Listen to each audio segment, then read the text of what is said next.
Mason says it's difficult to argue against the fact that members of some ethnic groups are severely disadvantaged in the labour market, and one reason for this is employers' attitudes. Black Caribbean men have the highest unemployment rate of 14%, 75% of working-age Bangladeshi women and 69% of Pakistani women are not working or seeking employment.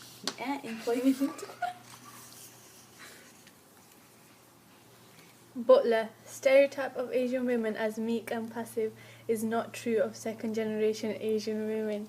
Participation in work varies according to class, which is a more important factor than culture. The ONS sees that unemployment rate for ethnic minority groups are over 11%, which is twice the national average. The Hills report says that high levels of unemployment among Pakistani and Bangladeshis. A black person is 3 times more likely to be out of work than a white person. Davison used the term concrete ceiling to describe the embedded discrimination that prevents ethnic minority women being promoted. Whilst white women face the glass ceiling, for ethnic minority women it is much more difficult. The glass ceiling is breakable, but the concrete ceiling is impenetrable. Wood et al. Found that discrimination in favour of white names over equivalent application forms from ethnic minority candidates was 29%. So recruiters were actually more likely to recruit somebody who is white with a white name rather than a black name. Joseph Rowntree Foundation.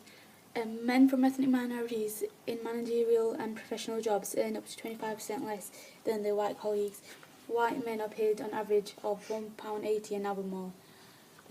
For women of ethnic minorities, women from ethnic minority graduates find it harder to gain higher level positions in their occupations. Madood, 28% of Afro-Caribbeans, 19% of African Asians, 15% of Indians believe they have been refused a job due to racism. Heath and you have examined the evolution of ethnic penalties using the General Household Survey.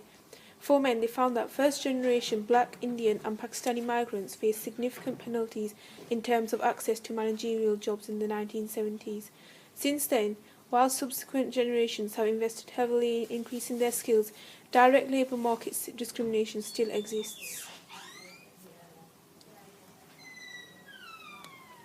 We have the Chinese ethnic minority, then we have the white minority, the Black Caribbean minority and the Asian Indian minority.